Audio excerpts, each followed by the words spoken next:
優れて買うかって話になったけど、今もデジカメでもそれなりの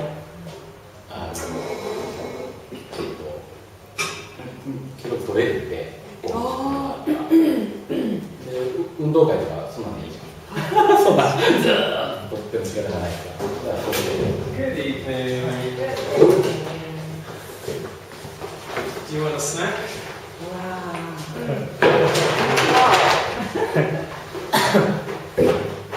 Maybe help your blood sugar before we start. Are you on a diet? Huh? Hungry. Are you hungry? Fantastic, please. Please help yourself. That's good news. Yeah. My battery is dying. My PC decided to die today. I don't know, it was fine last night, turned it off, no problems, and I came to work today and I turned it on. And it wouldn't, yeah please, go ahead, as much as you want. And it wouldn't actually turn on. It kind of, there's a screen and it's doing something, but for like 2 hours, 3 hours, 4 hours, nothing. And then I tried a few different kind of steps to try to help it and fix it, nothing. I think maybe it's dead. My PC has died. Frustrating. So, I don't know, I'll have to do a little shopping maybe. Get a new PC. 8? Windows 8? I don't know, the PC I have now is Windows 7. I had it for maybe 2 years, 3 years. But I guess, yeah, the next one is, I guess, Windows 8. It's cheaper if I just go for the Windows 7. Like the older version, but do any of you use Windows 8? Have you used it? Not yet. I've been using it just a little bit on a preview copy, but I don't know if it's a good use system or not. We'll see. How was your weekend? Good weekend? Bad weekend? Not so bad?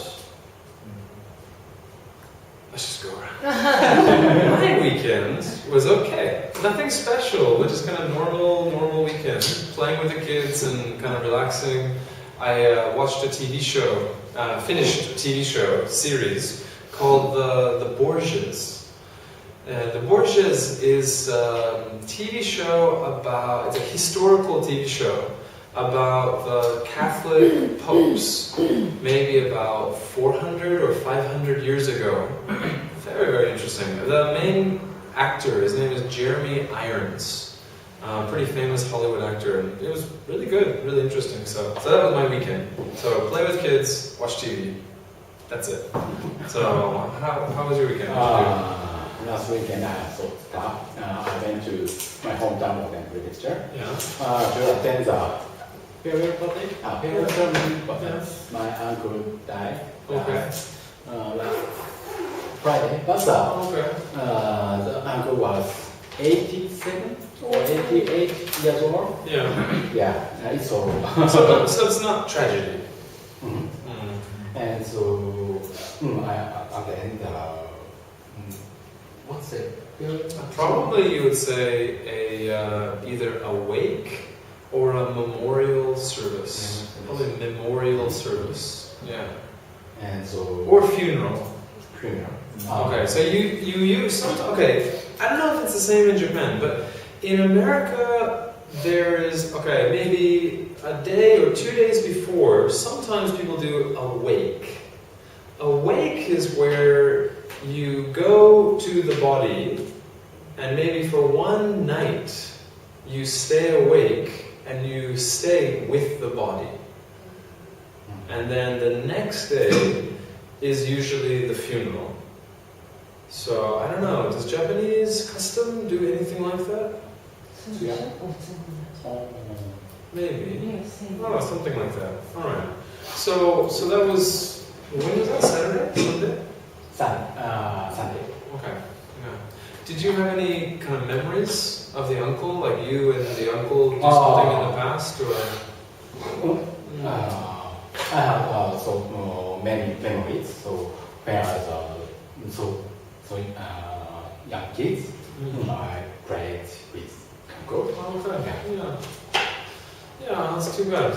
But yeah, that kind of age, it's not tragedy, I guess. So. This afternoon, a different student told me about her neighbor that died this weekend. And her neighbor was maybe 64 and just completely unexpected. She took her husband to work in the morning, drove the car back to work, went inside, and then maybe a heart attack or a stroke or an aneurysm or something. So that's kind of tragic. That's tragedy. But yeah, old age is not the same, I guess. All right, so you went back to your hometown for a while. It's all right. How was your well, last Saturday I went to enjoy Japan Philharmonic Orchestra, which was held at Century Hall. I was deeply impressed by the music, Hungarian dance music by Brahms. It was so fantastic. I like Brahms a lot. Like Brahms' Requiem is maybe one of the most beautiful pieces of music I've ever heard. I love the Requiem. So that sounds nice. Yeah. Nice. I haven't been to a concert for a long time. Oh, really? Long time. Maybe about 7, 8 years ago, I went to a concert. So yeah, I'm jealous. Once every month I go to a concert with my old friends.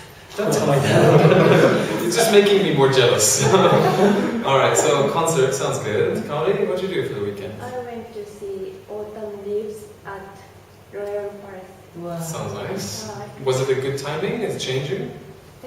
Changing. So I mean, I don't know. Right now the temperature is not so cold. So are the leaves changing colors? Are they nice colors now? Yeah, it was very nice. Usually yellow color. So did you go for like a picnic? Picnic. Picnic is kind of, you take a lunch, you have a sit down on the grass and enjoy. And we ate cake and tea. Kind of a picnic. Well, I mean, was it cake and tea that you brought, or was it at a place inside?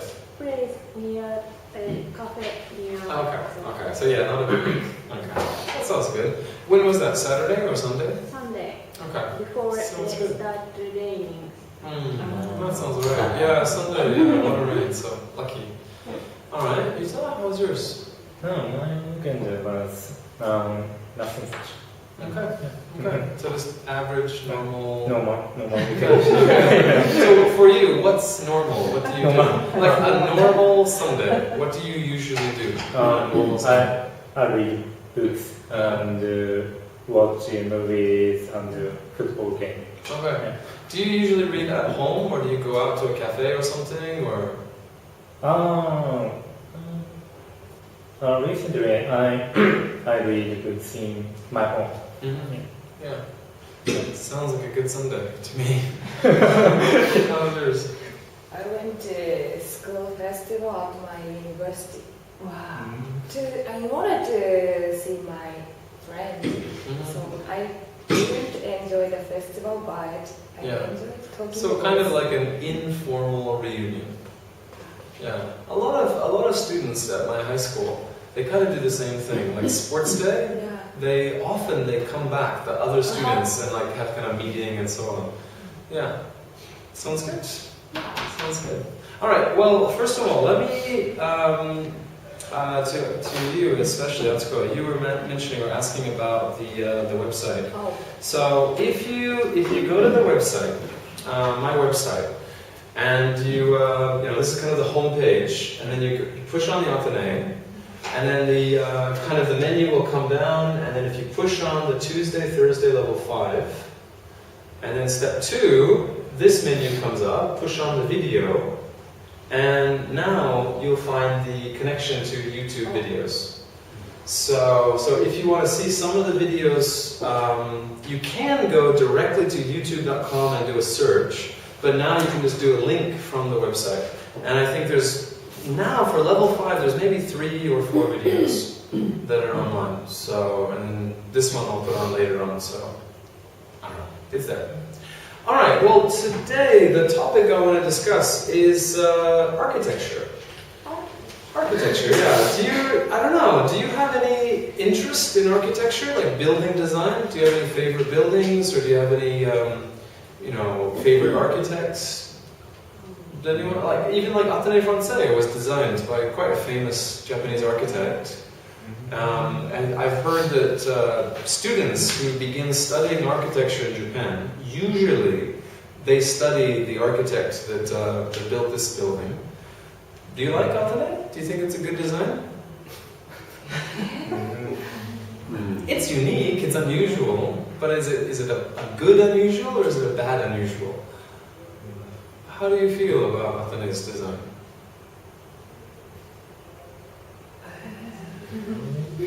Color of the wall is pink. Yeah, this one is silver. Eh? Yeah, this part is silver. But yeah, the main part of the building is kind of a pink and purple and things like that. Don't like it? Well, alright, well what would you paint it? What color is good for a language school? I mean, this is a cultural center. Oh. So we do have the theater, we have the cafe, we have like a lot of different languages, Latin, Greek, English, French. What would be a good color? What would be a good design for a cultural center? I think France is blue and pink. Blue and pink? No. White and Blue red. and red. It's French flag. Oh, okay. But we have Athénée. So we have Greece. So that's maybe a lot of blue and white, maybe. Right? Yeah, there's a lot of light blue in the architecture. All right. Well, first of all, I want to show you a couple examples of architecture, and then just to see some of your feelings about these designs. So, what do you think about some of these buildings? I don't know. I don't think so. I think it's outside of Japan. But you like? Dislike? Is that an apartment? Yeah, I believe so. Don't like it? Alright. Kind of more classic, like Greek architecture or something. It's better? You like this style? Yeah. Alright. How about something like this?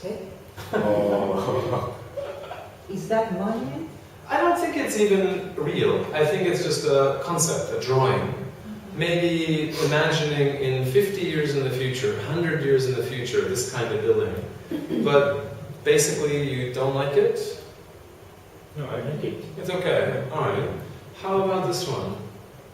For a house. Oh. So this would be a house. I like this one quite a bit. I mean, if I imagine I live inside, I'd like that. Maybe this one? Yeah, kind of. I believe this was designed by Ai Weiwei. He's a Chinese artist and architect. He's also responsible for the Bird's Nest in Beijing, the stadium. He helped to design it. So this is his house. But I think it's nice. It's very simple, but I think it's kind of nice. This is an office. Kind of like a private company, an office, but I think it's kind of nice. Maybe Roman? Not Roman, but Russian? Maybe like a Russian Orthodox church, perhaps? What do you think? Sachiko, what do you think? Do you like? Unstable. Unstable, okay. Actually, it's very safe. It looks unstable, but mathematically, engineering, it's very safe. So just based on the design, you like or dislike? Just if you're considering the design. Let's see if we can turn this back on. So, no? It's a museum. So it's not a house, it's not an office, it's a museum. I believe it's in Spain. It's the Guggenheim. This one? Do you recognize? Do you know this building? This is in London. It's it just opened maybe about a month or 2 months ago. It's designed by a man named Piano Renzo, or Renzo Piano. He's the same designer or architect that did Osaka. He did Osaka Airport. And then he's also designed a few other buildings in Tokyo. One of the buildings in Ginza is... Where is it? Okay. This is not Tokyo, but he designed this one too. But this one, this glass building, do you recognize? Do you know where that is? That's in maybe Yurakusho, almost Ginza. I think it's Chanel. And then this is Sony, one of the main Sony headquarters. So, but that kind of glass, I think that's quite nice. This one is his too, Piano Renzo. So I like his buildings quite a bit. He also designed the Pompidou in Paris. So the kind of the Museum of Modern Art in Paris, he designed this building as well. So I like him. What do you think? How about this? Yeah, it's in Kobe. It's a Japanese restaurant. But it's kind of interesting.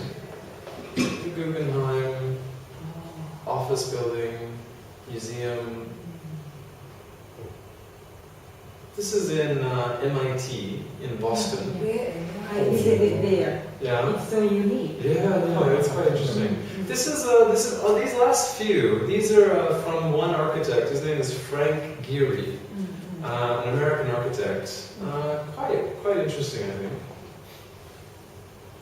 This is a new high-rise, one of the tallest buildings in New York City, and this is the tallest residential building. So for people living, like apartment buildings, this is the tallest in the world. It's interesting. It's nice. Have you seen this picture before? Have you seen it? This is one of his most famous buildings. It's in Prague, in Czech Republic, and it's called Dancing House. And it's quite an interesting building.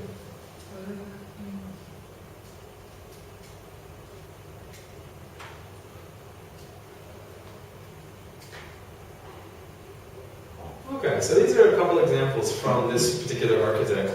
So what I'd like to do before we start, we're going to do a little bit of a listening and some vocabulary, but before we start, I'd like to focus on some discussion.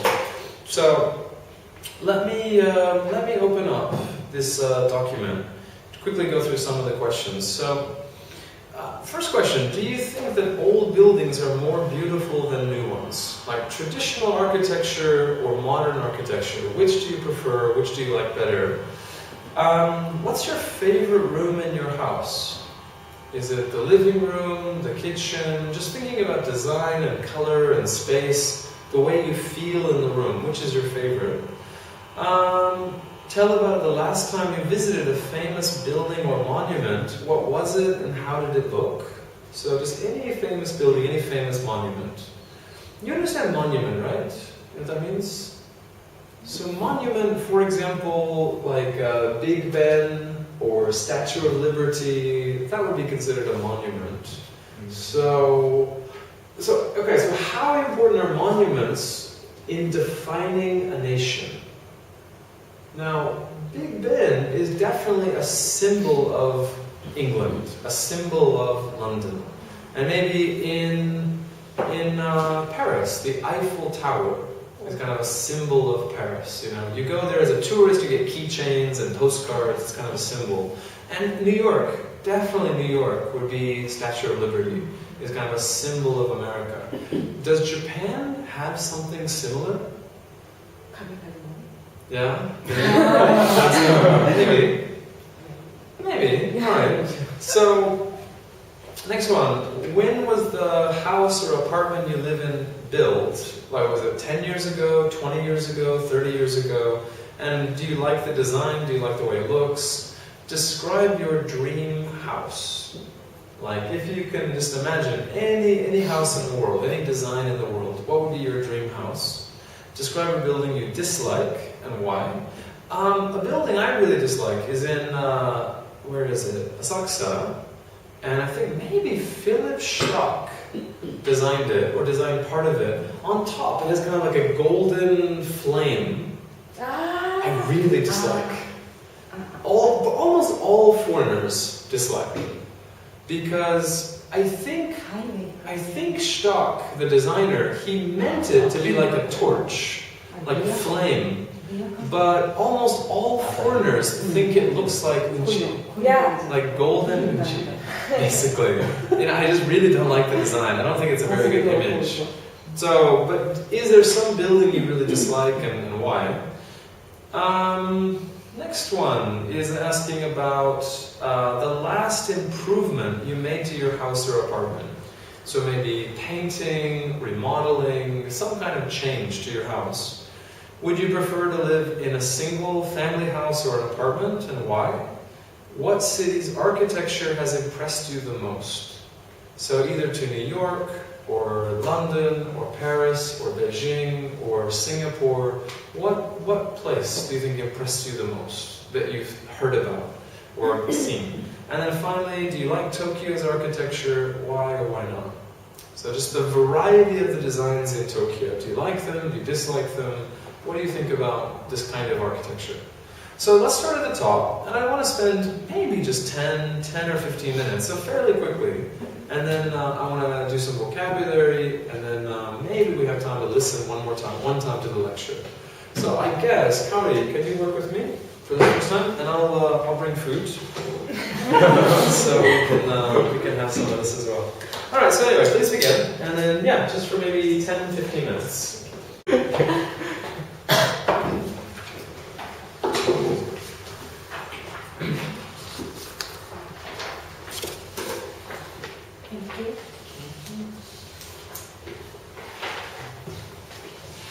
Okay, so this is Unit 8. We skipped Unit 7 because it was really boring. So I'm going to skip that. The last one we did was what? The Silk Road history, and so now this is Chapter 8. Now Frank Gehry, he designed this building, but then you have a few other examples. Do you know the Daigoji? Is that famous? Do you know it? Yeah? Is it famous?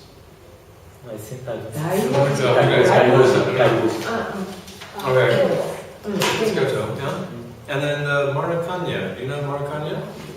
You should. Oh, he should. Okay, so football fan, he knows. Keigo, do you know Maracana in Brazil? Maracana is probably the most famous soccer stadium in the world. This is, maybe Pele played his first game, the World Cup between Brazil and Argentina, very, very famous soccer history. So, of these three buildings, which do you like better? Which do you prefer?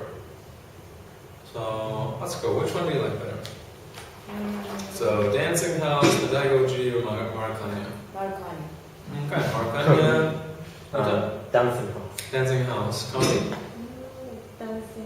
Dancing House. Daigoji, because it is surrounded by greenery. Alright, so the location is really good for you. Alright, well how about if the Dancing House was in the middle of a beautiful park? Like the middle of like Yogi Koen or something.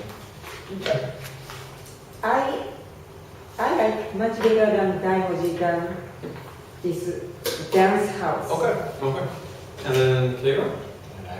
Daigoji. The guy Daigoji. Okay.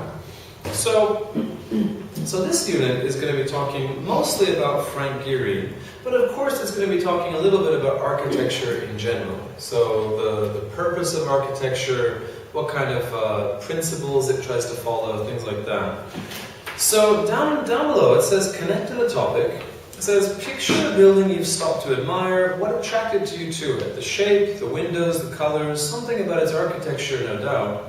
Architecture or design draws on many fields: art, engineering, mathematics, even philosophy and politics.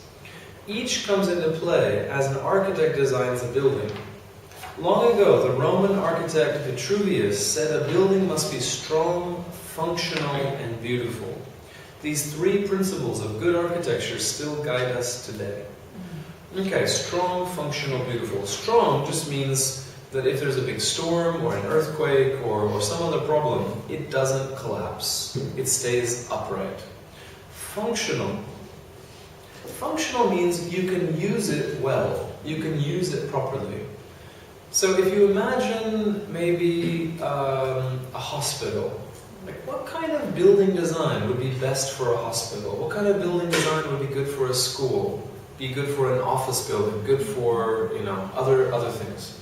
So it needs to have a good use, or it needs to be good for its purpose. And then beautiful, needs to be beautiful. So down below that we have 4 quick questions. What aspects of the building's design, of the buildings above, do you like or dislike? What do you think the building is used for? What features make it seem strong enough to last a long time? And what are some of your favorite buildings and why? So, looking at the third question, what features make it seem strong enough to last a long time? Of these 3 buildings, the Dancing House, the Daigoji, or the Marakanya, which one do you think will last longest?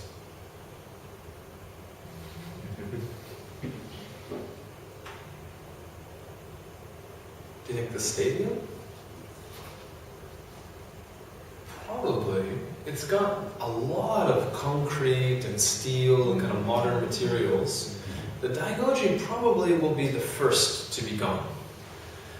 When I went to Kyoto several years ago, I was a little surprised at how many times the temples had been rebuilt.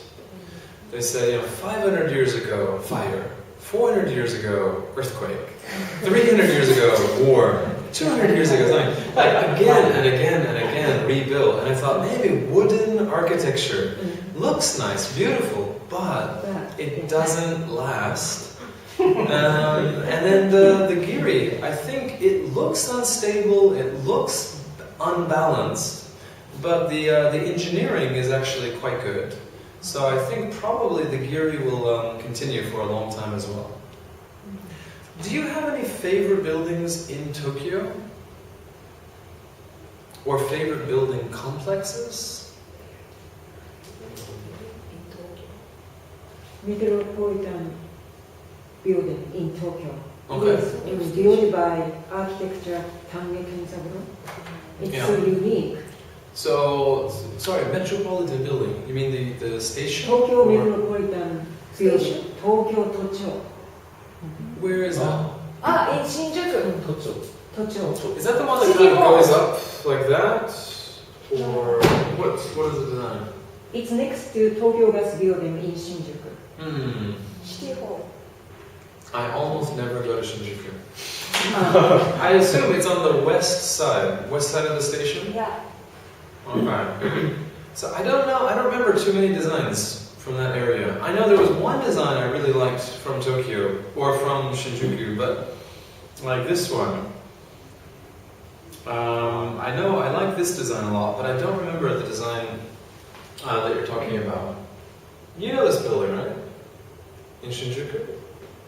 Yeah, I saw it. Yeah, I don't know. It's kind of interesting for me. So okay, so that's one of your favorites. Do you have a favorite in Tokyo area?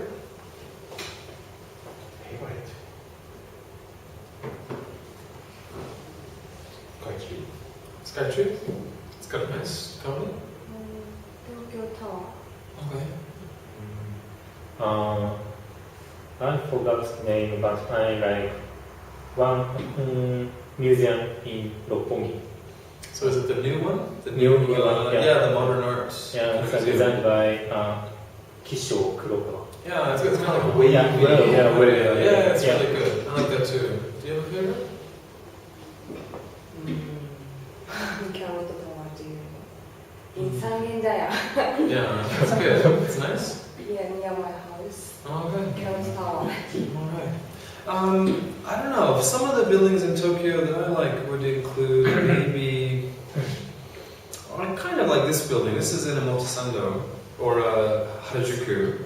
Just down, I mean this is kind of like La Forêt, it's here, and then just down the street. I like that building, I think it's nice. It's kind of like ice cubes. This is designed by a Japanese architect. His name is Jun Mitsui. And he designed this one too. And he also designed this, which I really like this. This is called the Yellow Diamond, which I really want to live there. I want that to be like the entire thing is my house. I want. But that's nice. I kind of like this building. Do you recognize? Do you know this building? This is in Yulaksho. It's the Mikimoto building. But I like that. And then this one is in Shimbashi. Really old design. Each block is one apartment, but very small apartment. It's really small. So I don't really want to live here unless I can have maybe about 5 or 6 all attached together. But I like the design. I think it's interesting. Like Jenga. Yeah, that kind of thing. That's maybe in Ginza or Nihonbashi. But yeah, some of those, I really like those a lot. And I really like this building in Beijing. It's just such an interesting office tower. So yeah, this one and where else? No, it's different. So anyway, there's a lot of architecture that I'm kind of interested in. Anyway, let's turn the page. Let's take a look at some of the vocabulary, and then we'll take a break in just a second. All right. So the first vocabulary: aesthetics. Aesthetics. Aesthetics basically means relating to beauty, relating to artistic value. So this would match to D down below. Number 2, foundation. Foundation usually is talking about the bottom section of a building. So if you have some kind of a tower, the very bottom part and then underneath the ground, you would call that's the foundation. But here it's more like a metaphor. So the foundation of architecture today is based on fundamentals of the past. Here, it would kind of mean B, the basis or the ideas that support something. You could also talk about something like, the foundation of a healthy marriage is good communication. Or the foundation of science is mathematics. Or something like that. It's not actually a physical object. It just means that to have this, you need to first have this. That's kind of the foundation. Number 3, the architect, Frank Gehry, is inspirational. He pushes other architects to explore new ideas. Alright, to inspire would be really, really close word to motivate. To make you want to improve, to make you want to do something new.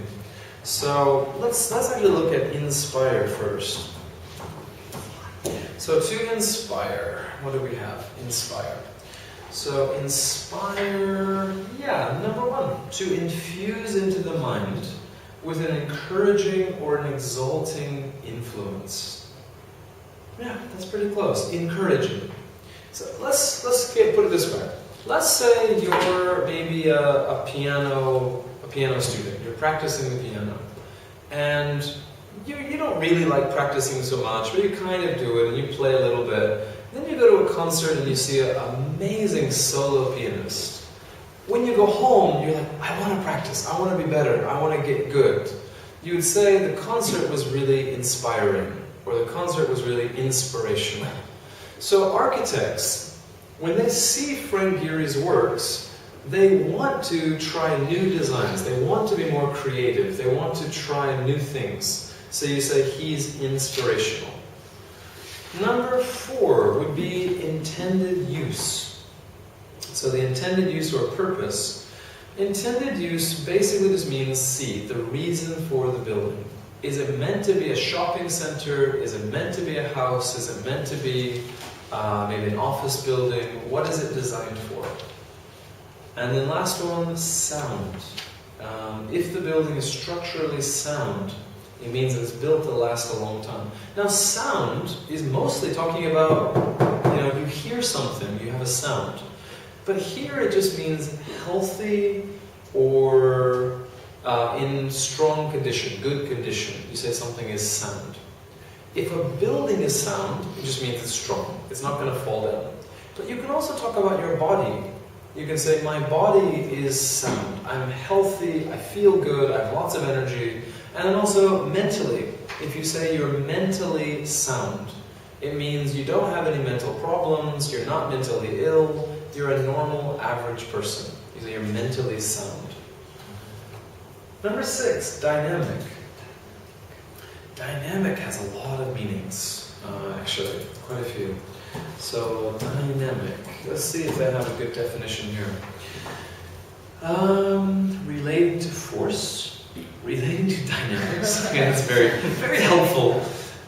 Effects of forces in nature, activity, movement, dynamism, causal. Yeah, 7 is pretty good. Forceful, energetic. Energetic, or a power. It has a power to it. Let's look at for some synonyms. Forceful, powerful, active, strong, energetic, full of energy. Yeah, this would be a good description. So if you say his style is dynamic, it means when you see it, it's kind of exciting and interesting. It's got power. It's got like some kind of big impression.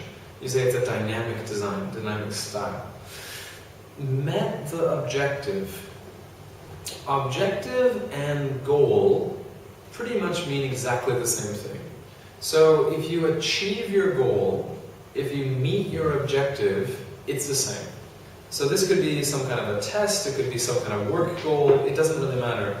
Let's put in goal and see what kind of synonyms come up. So for goal, synonyms, target, mark, objective. Okay, so the third synonym would be your objective. Next one, principle. A principle would match with G, a rule or a set of ideas.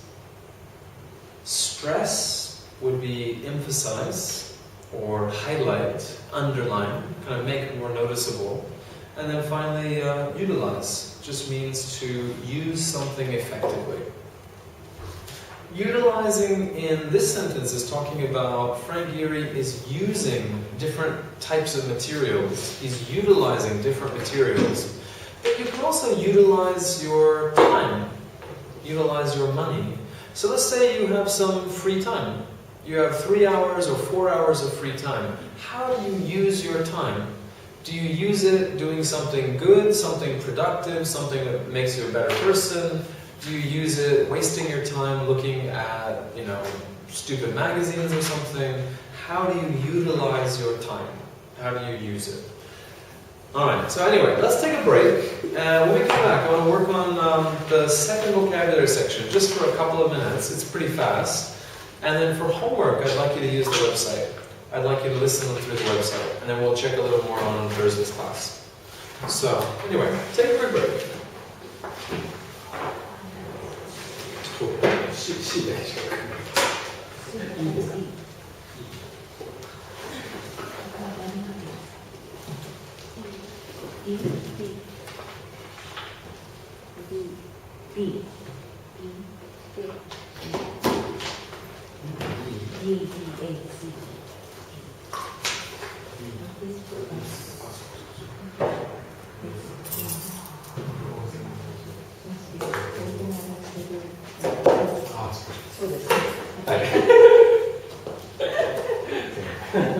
Do you want?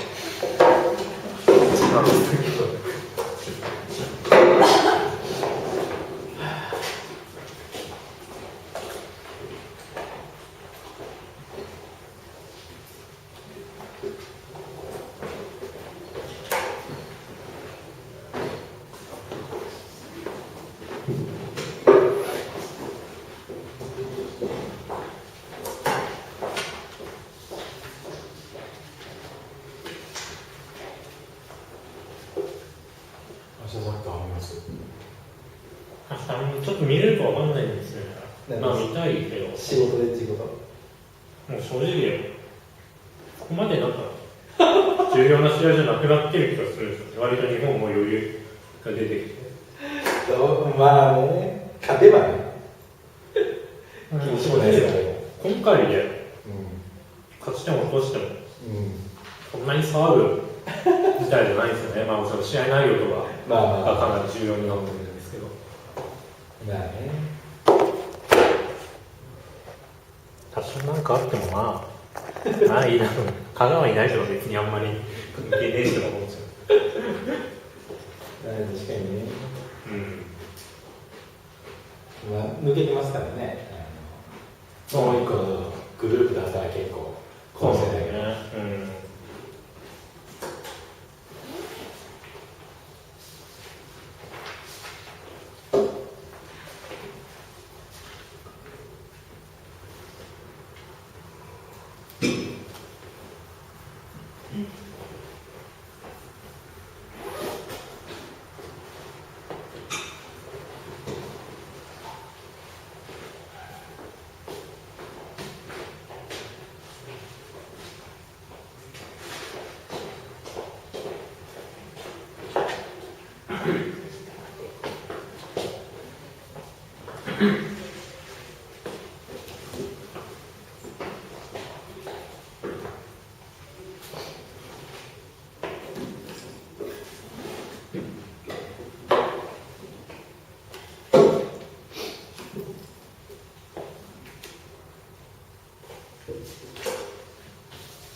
そうなんです。俺会社で授業でしてますけど。バッテリーないと1日持たないから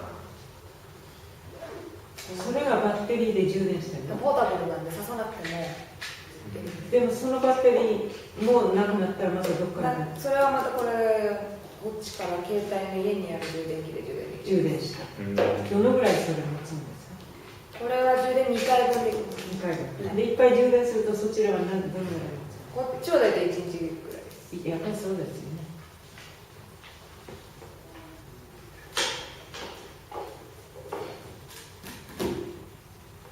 1回充電分のと2回充電用のがあるんですよ。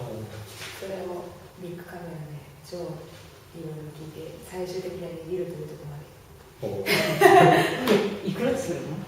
元4なんか店舗によって違うんですけど、それを一言言ったらじゃあ一番安い値段までされますよって言ってくれて、それは3000円ぐらいで買います。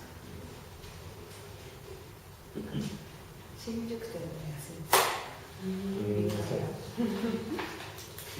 もう全部チェックしてから来るんですけど、ラビ見てからびっくりって言いましたね。レッドの方が安くない？そう、ネット見れば安くなるからそうなんです。言ってみるもんですよ、いろいろ。結局同じものを同じ前に一人これ買ってる人いたんですけど、その人よりも安く買ってるんで言ってみるもんです。まあ、確か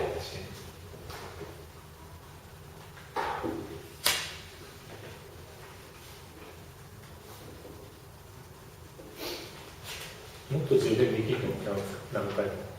そうそう、どんどんこれがでかくなっちゃうんですよ。ああ、そうなんですね。これ1回だと小さいんです。半分ぐらいになって軽いんで、初め1回でいいかなと思ってたんですけど、やっぱりなんだかんだで、そうですよね、1回だと。に。それ自身はコンセントで充電？そうです。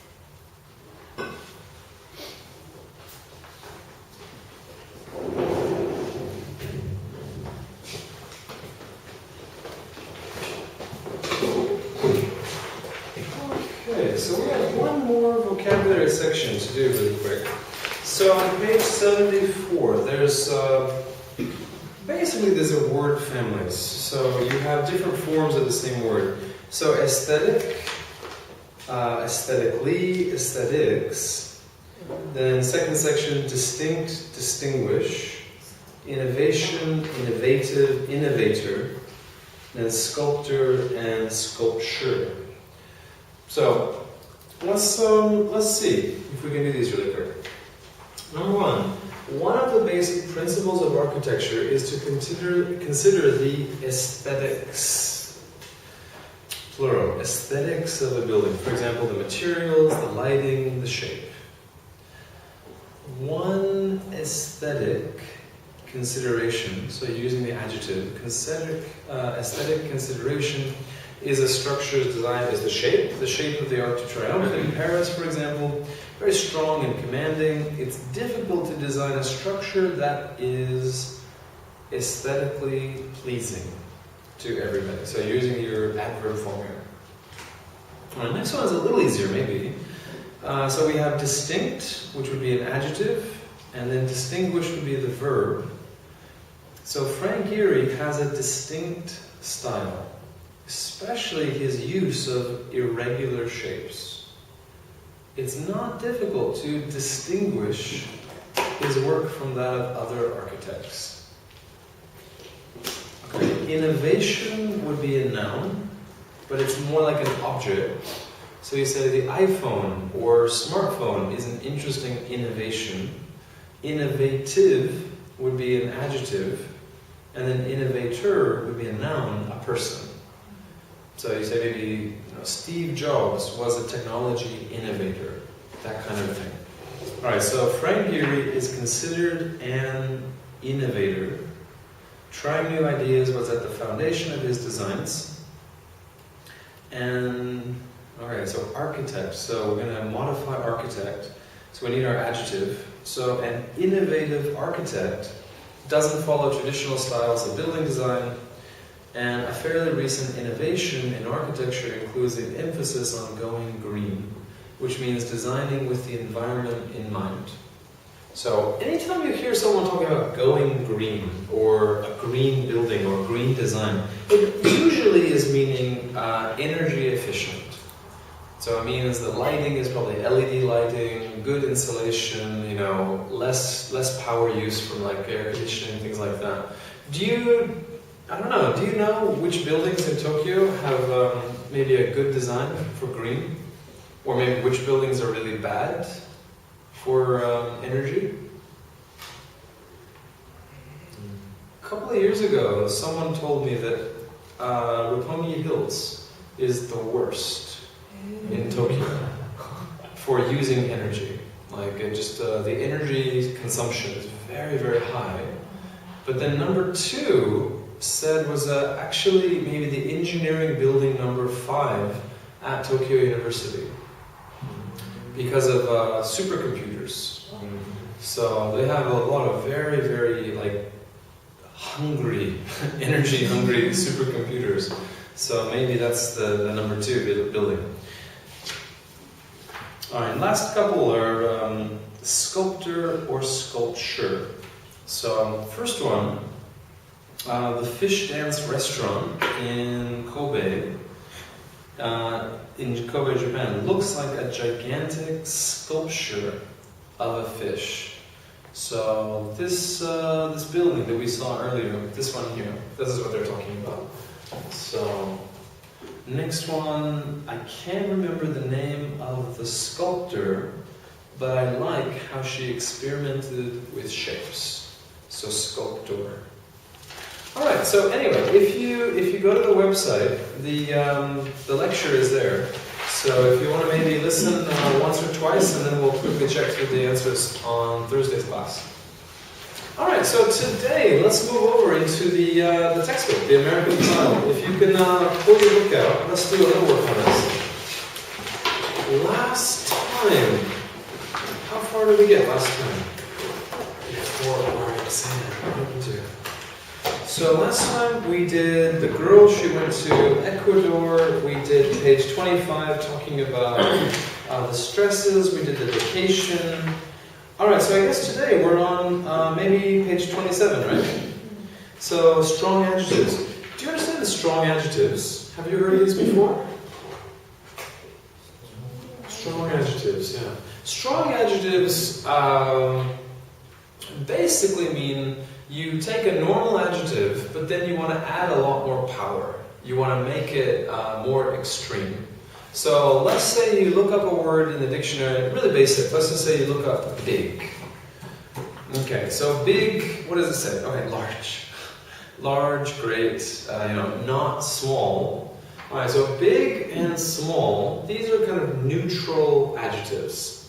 And you can't really decide exactly how big. I mean, is it a big house? Is it a big mountain? Is it a big world?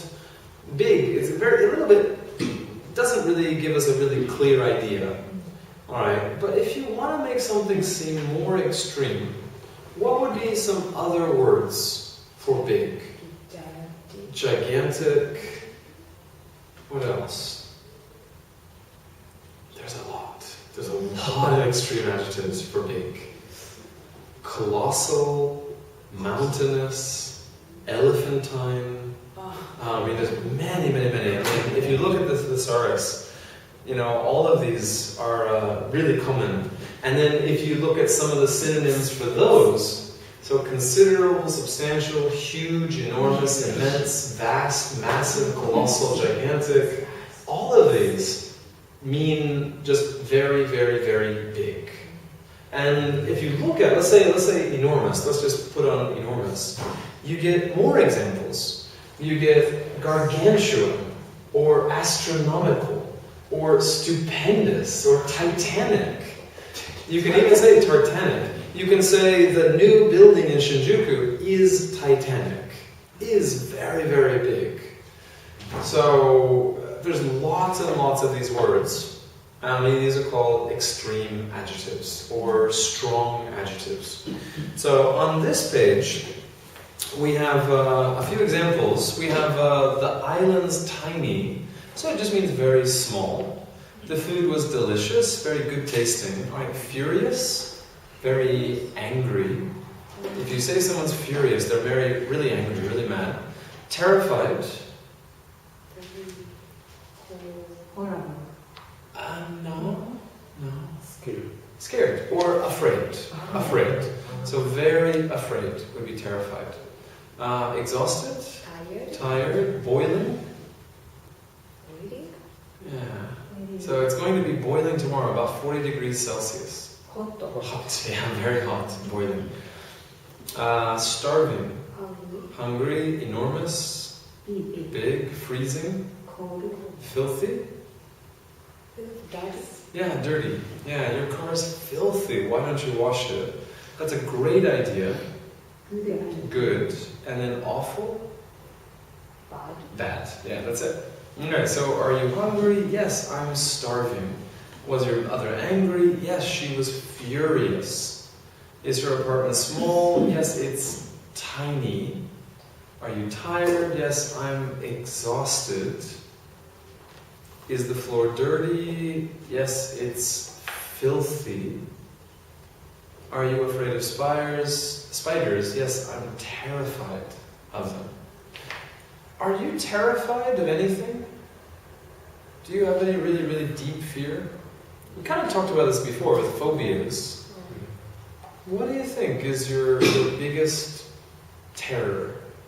Yuta, what do you think is your biggest?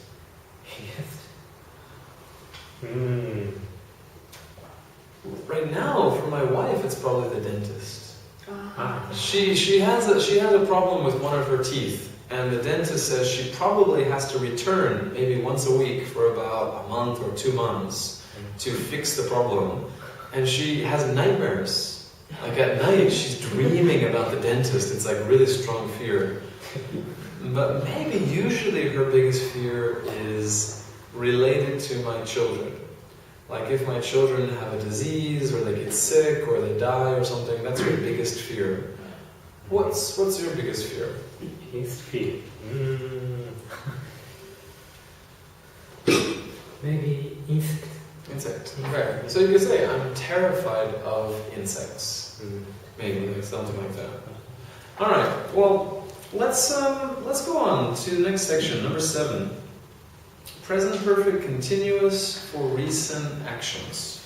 So it says, look at the pictures. How do the people look? What do you think has happened? So with your partner, see if you can describe the situation. So in these 3 pictures, what's been happening? What's the situation? See how much you can describe.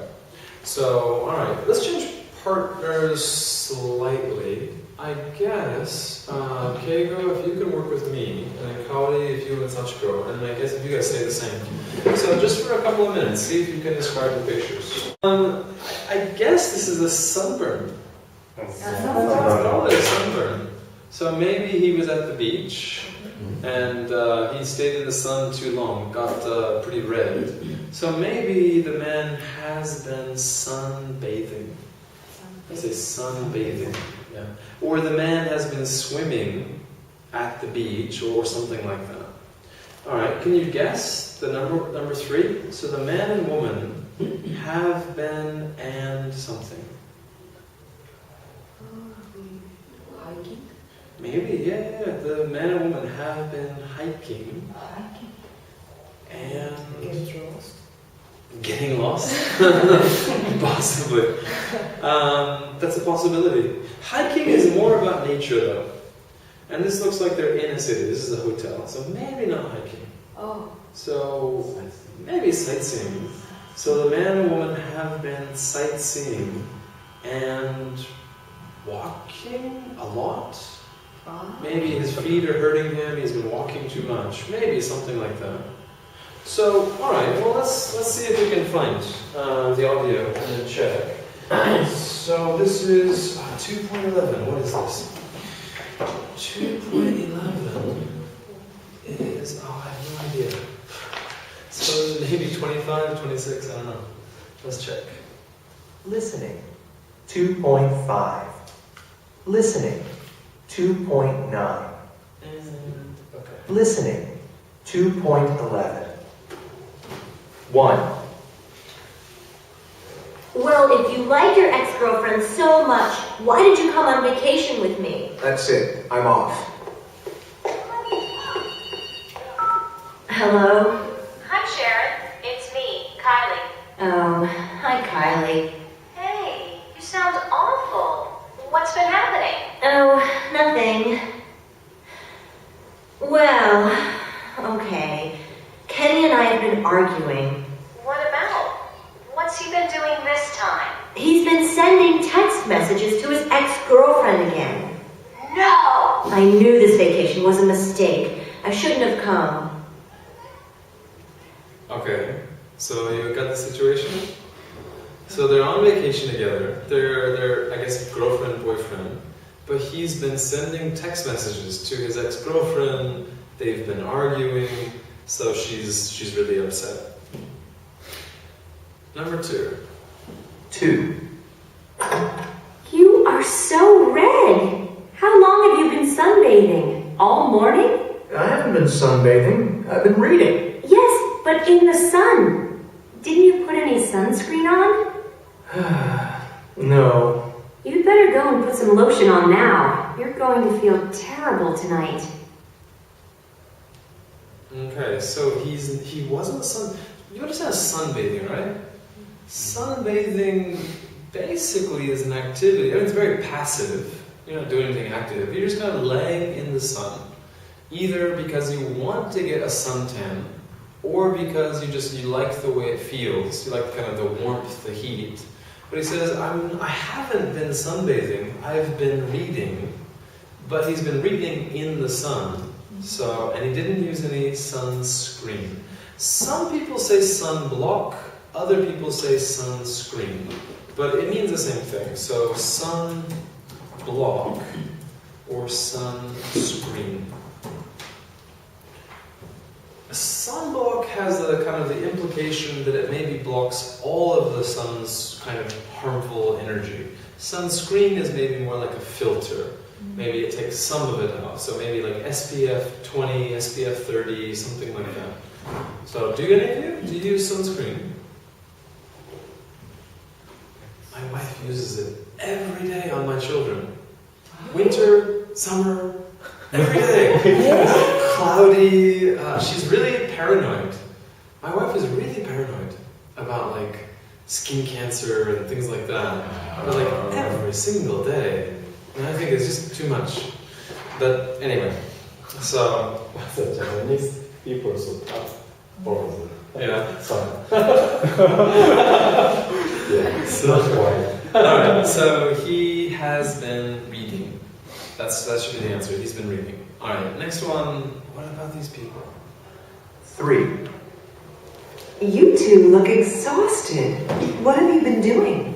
We've been sightseeing in the town. We've been walking all afternoon. Yes, my feet are killing me. Well, come and sit down and have a nice cup of coffee. Okay, so what are the two examples? So we've been sightseeing and walking. Okay. So he's kind of showing that his feet are kind of hurting him.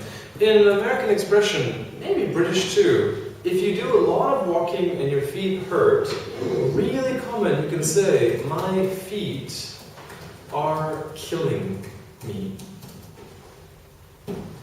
Now, killing is a bit extreme. I mean, it sounds like they're murdering you or something. But you can use this for other pain as well. You can say, if you have a bad headache, you can say, my head is killing me. Or my feet are killing me. My back is killing me. Yeah, it's a fairly common expression. Just means it's giving me pain. So if they've been walking a lot, you can say, we've been walking all day. My feet are killing me. It's a really, really common expression. All right. Well, let's do one more section on this page. This is section D. It says, look at the adjectives. Imagine that you're exhausted, filthy, etc. Think of an explanation for each one, and then in pairs invent a short dialogue, a short conversation. So with your partner, you look at your partner and say, "Wow, you look exhausted. What have you been doing?" "Oh, I've been running a marathon, and I climbed Mount Fuji, and I swam, around Tokyo Bay," or something. Make up a story. Why are you so tired? Or maybe, "I've been working on a project for my company for 3 days. I haven't slept," or something like that. Try to just create some kind of excuse or create some kind of reason why you're exhausted, or filthy, or furious, or stressed, or red, or any of the others. So you can use terrified. Okay, delicious. I can't really say, you look delicious. That's a bit strange. But maybe you look furious, you look terrified, exhausted, starving, enormous. That's a bit rude. Don't say that. Freezing, filthy, awful. Awful would be okay. It just kind of means you look sick, or you look unhealthy, or something like that. So anyway, tell your partner, you look something, what happened, what have you been doing, and then see if they can give you a correct response, a correct answer. Alright, one more time. Let's go ahead to the same partners, and then we'll switch after that. Alright, let's do just a quick summary, or not summary, but let's do a quick introduction to page 28, 29, and then we'll see what kind of time we have.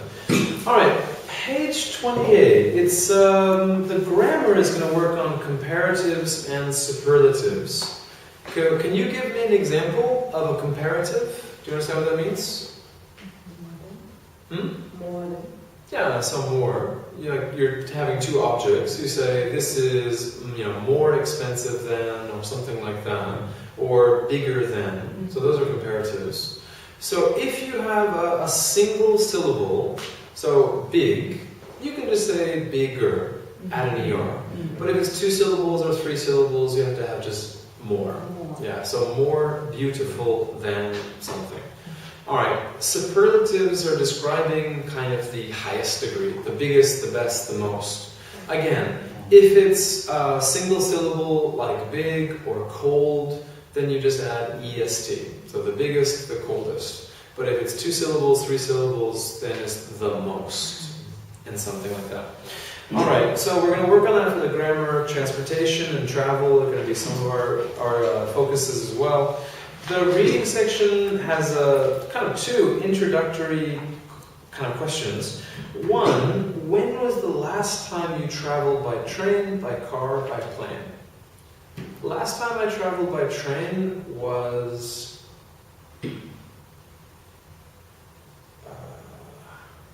2 weeks ago. I always travel by bicycle. I don't take trains very much. So about 2 weeks ago. By car was a week ago. I took a taxi. And then by plane was about 1 year ago. So when's the last time you traveled by train?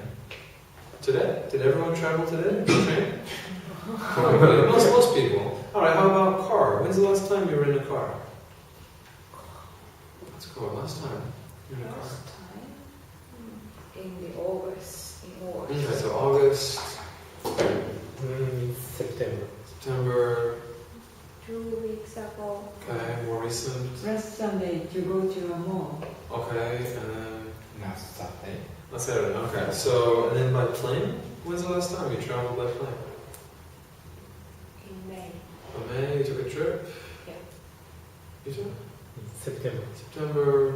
September. Last spring to go to the United States for sightseeing. Okay, and then. 2 months ago, last September. Okay, so everyone fairly recently. Then. All right. So, which do you like better? Trains or cars or planes? Now, of course, if you're traveling somewhere really distant, you're never going to choose a car. Most people never choose cars. I have heard some stories of some crazy people. Like a couple of years ago, I heard a story about a man who was really afraid of flying. And for some reason, he didn't want to take a boat or a train. He took a taxi from Shanghai to London. Yeah, taxi. He took a taxi from Shanghai to London. So I mean, driving all the way across. And I've heard of other people taking really, really big trips. There was a teacher at Athene a few years ago. Her and her husband, they took a car from London to Thailand. So they went all the way through Turkey, the Middle East, they went across Pakistan, India, all the way across Asia, and then back. And I thought that was just crazy, I thought.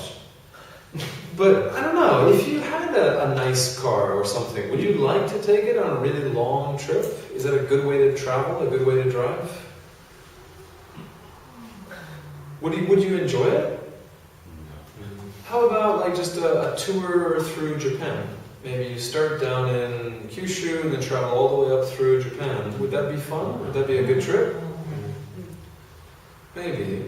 Alright, do you like trains? Do you like traveling by trains? Would you think about maybe traveling a long train trip? A couple of years ago, a friend of mine took the Siberian Express. So he went from London to France, up through Germany to Russia, and then all the way across Siberia into Mongolia, China, and then he took a ferry from Shanghai or somewhere over to Kobe. Took a boat. Took him about 2 months. 2 months? Where a plane takes 10 hours, 11 hours. But are you interested in a kind of a long train journey?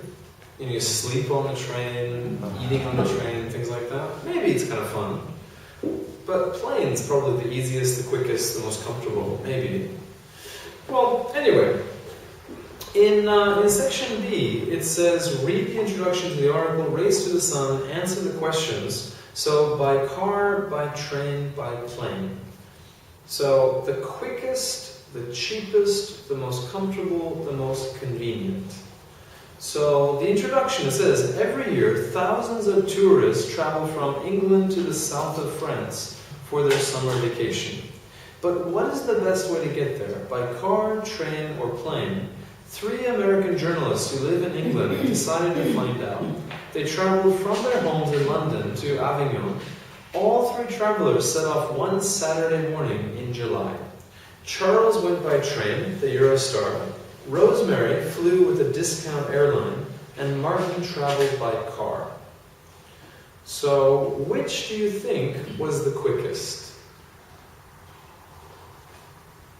It's gotta be the plane. It's gotta be the cheapest? Maybe the plane. Because EasyJet, I don't know if you've heard of this, EasyJet is sometimes very, very cheap flights. I flew on EasyJet from London to Milan, and it only cost around, it was only about $60. And yeah, crazy. And actually, one of my friends flew from London to Stockholm for $1. Yeah, 100 yen. Weird. I don't understand it. But somehow, like their promotion or something, it's a very, very cheap airline. Not every flight, of course. They have to make money somehow. But a lot of their flights are very cheap. So maybe Eurostar or the jet, the cars, the rental or the gasoline, maybe it's more expensive. Most comfortable? Probably the train. Yeah. And most convenient? Probably the train or the plane. Be most convenient, probably. So, what I'd like you to do for homework, I'd like you to try to read the article. So this is on page 29. So this is, A, B, C, and so on. Go through that. And then see if you can do some of the exercises, maybe from C or D. But to be honest, the exercises are not so important. I'd rather you just focus on the reading, and then if you have any vocabulary questions, things like that. So, yeah, skip the exercises. Don't worry about this section here. Just do the reading, and that's fine. That's enough. And then if you have some questions. All right. Well, we have about 10 minutes, so we have time. Maybe let's try this listening section. So this is listening to Martin.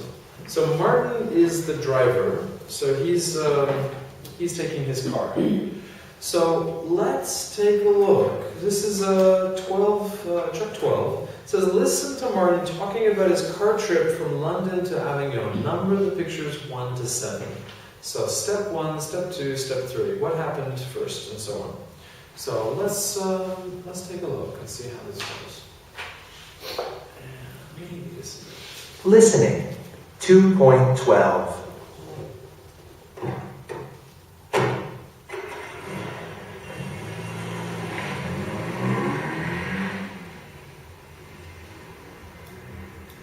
I left at 6. It was still dark when I put my suitcase in the car and drove off. It was fast and easy to go through London because it was Saturday, so there was no rush hour traffic.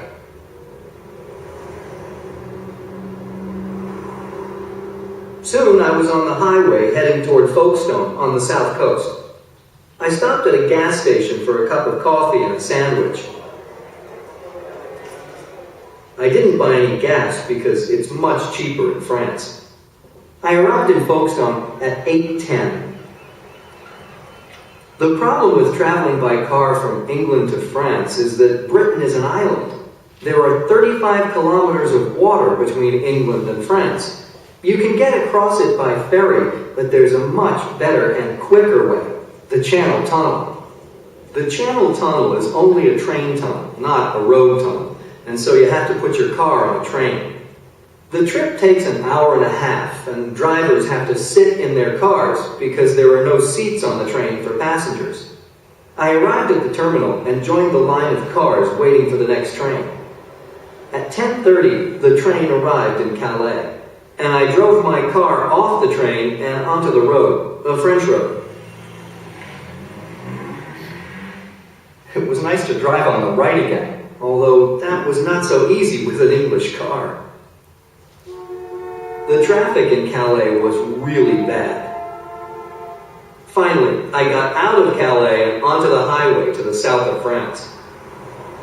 The speed limit on French highways is 130 kilometers an hour, and the road was clear, so now I could travel quickly.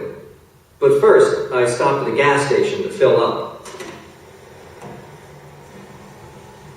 Gas is cheaper in France than in Britain, but on the other hand, you have to pay to travel on French highways. In Britain, they're free. It's 960 kilometers from Calais to Avignon, and the trip on the highway was boring. I listened to my favorite music to pass the time, and I stopped again for lunch.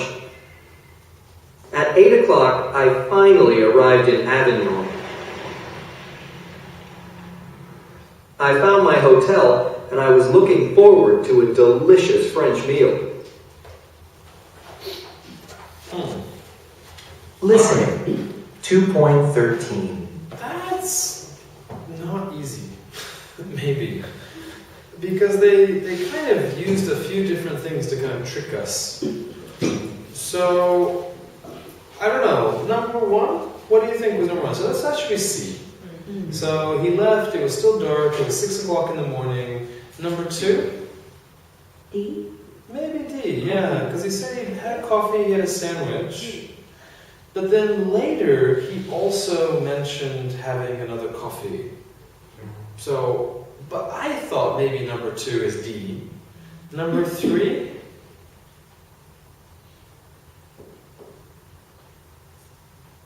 Alright, let me give you my idea. See if yours is similar. I thought C was number one, 2 was D. I thought maybe E was 3, A 4, 5 F, so coming off the train. Then he said in France the gasoline is much cheaper, so he didn't get gas in England, he got gas in France. So it's kind of a trick question, trick part. So because he talked about gas, but he says I didn't get it there. I waited to France. So I think G is probably 6, and then B is 7. B should be the last one. So he arrived in Avignon. Alright, so let's see. Let's see if we were correct. At least for the textbook.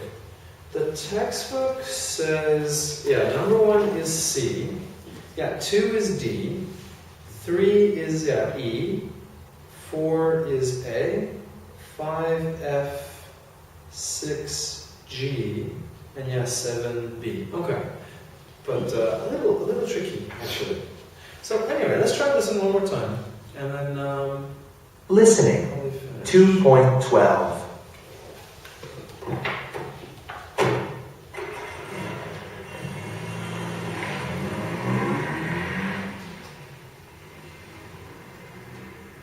I left at 6. It was still dark when I put my suitcase in the car and drove off. It was fast and easy to go through London because it was Saturday, so there was no rush hour traffic.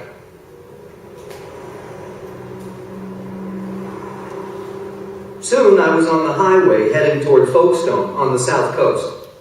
I stopped at a gas station for a cup of coffee and a sandwich. I didn't buy any gas because it's much cheaper in France. I arrived in Folkestone at 8:10. The problem with traveling by car from England to France is that Britain is an island. There are 35 kilometers of water between England and France. You can get across it by ferry, but there's a much better and quicker way, the Channel Tunnel. The Channel Tunnel is only a train tunnel, not a road tunnel, and so you have to put your car on a train. The trip takes an hour and a half, and drivers have to sit in their cars because there are no seats on the train for passengers. I arrived at the terminal and joined the line of cars waiting for the next train. At 10:30, the train arrived in Calais, and I drove my car off the train and onto the road, the French road. It was nice to drive on the right again, although that was not so easy with an English car. The traffic in Calais was really bad. Finally, I got out of Calais and onto the highway to the south of France. The speed limit on French highways is 130 kilometers an hour, and the road was clear, so now I could travel quickly. But first, I stopped at a gas station to fill up. It's cheaper in France than in Britain, but on the other hand, you have to pay to travel on French highways. In Britain, they're free. It's 960 kilometers from Calais to Avignon, and the trip on the highway was boring. I listened to my favorite music to pass the time, and I stopped again for lunch. At 8 o'clock, I finally arrived in Avignon. I found my hotel, and I was looking forward to a delicious French meal. Okay, so he left at 6 o'clock, he arrived at 8 o'clock, so that's what, 14 hours. They had lunch, and maybe lunch twice, or some meals twice or something. So 14 hours by car. How long would it take to drive to Osaka, or drive to Kyoto?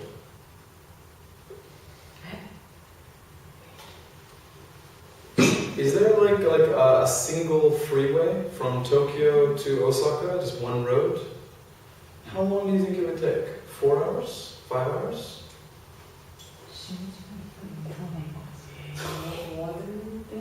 Yeah, really?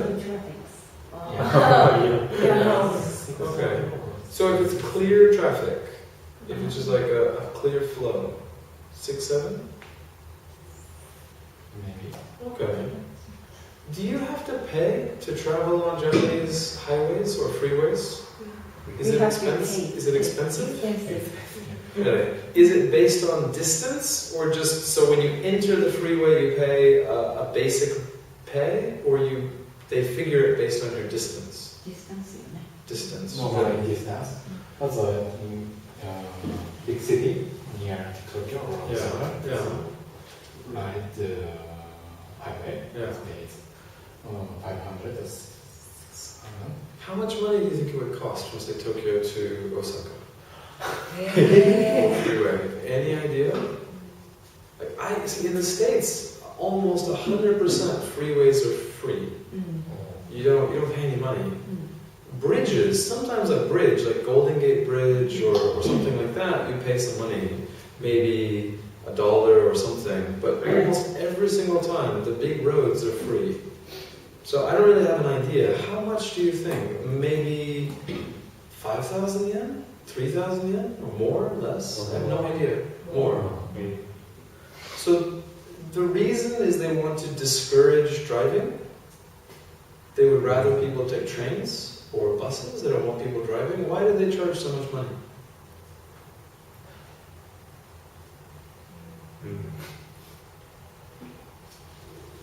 If you go to Osaka or Nagoya with your family of 4, family of 5, it's much cheaper to go there by car. Okay, alright. So even if you pay the extra fee, it's still cheaper? Okay. But on your own, it's cheaper by Shinkansen? Yeah, I think so. Or by bus, I guess. Maybe by bus. Alright, so anyway, I was just kind of curious. Well, why don't we go ahead and finish up for today, and then next time we'll continue maybe on page 30. So page 30 has just a couple more grammar exercises, and then it's got a longer conversation.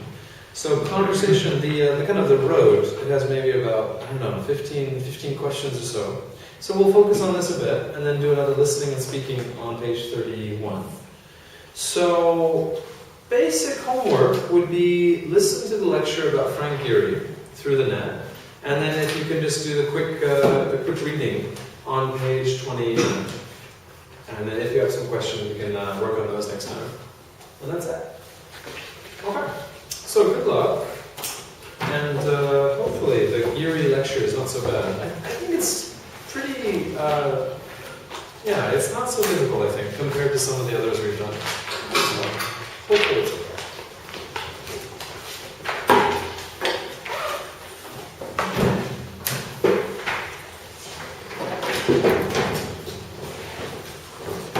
I'm so happy with today's weather.